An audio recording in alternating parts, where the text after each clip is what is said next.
Do you find, are you one of those people that often people in the media in general, people will, if they haven't seen you on television for a while, will say, so what are you doing? And then you go, nothing or something, and do you get that? I get it a lot because I don't think people know where to place me, because I do a lot of stuff with a lot of Afrikaans people because it's my first language, and I do a lot of stuff with English people, and I do a lot of stuff with Xhosa people, and I do a lot of stuff in my community amongst the Jews. So people generally go, where do I know you from? And I go, TV, radio. I always say I speak for a living. So when people don't know where they know me from, I always go, well, perhaps it was TV, I'm not sure, perhaps it was radio, perhaps it was something else. So yeah, I speak for a living. But they do, they ask me that question all the time.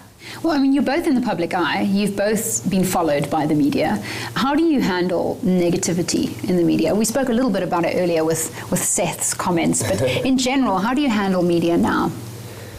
Most of the time, I just ignore it. It's not, like I sort of said earlier, rather focus on the positive elements that do come from parts of media or your fans. But I am guilty of now and again having a little explosion and a little rant.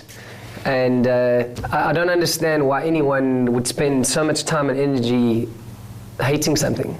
I mean, what's the point? Like, there's lots of things I don't like, but I'm not going to spend 5 minutes writing, or even 2 hours, or whatever, however long they spend writing their little blog. What's the point? Why not write about stuff that you love? So I don't know. And Elana, how do you feel about negativity in the press? Or it's very interesting in terms of this. I've never had negativity in the press unless it was about clothes or, hey, we think Elana's hair needs to be did, or whatever it is, and that I laugh about because, it's South Africa. We really don't mind that. It's tabloids or whatever it is. However, I do think that all of us as the media need to be very careful when we change the truth, and I think that's the only thing that in a recent occurrence has. It can harm your brand. It can harm who you are as a person. It can harm what people think of you and all our fans' perceptions. And when I say fans, I don't mean people who praise you. I mean people who you set an example to. So I don't mind what people say in the media, or even when people have an opinion. Sure, you don't have to like everybody, but I don't like lying, and I don't like rants. I don't even road rage. So I'm definitely not going to respond to it, and I'm not going to respond to it with anger and fierce. And are we talking about Heat Magazine now? Yeah.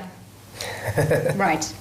But if something's not true, then it's not cool, and it puts you in a very, very difficult position, because even though a magazine or a tabloid reaches a certain amount of people, it reaches a particular audience, and if it's not the truth, it's hard to take it back. Yeah. It's hard to undo it. Yeah. It doesn't hurt me, it hurts everyone else around me. That's what makes sore.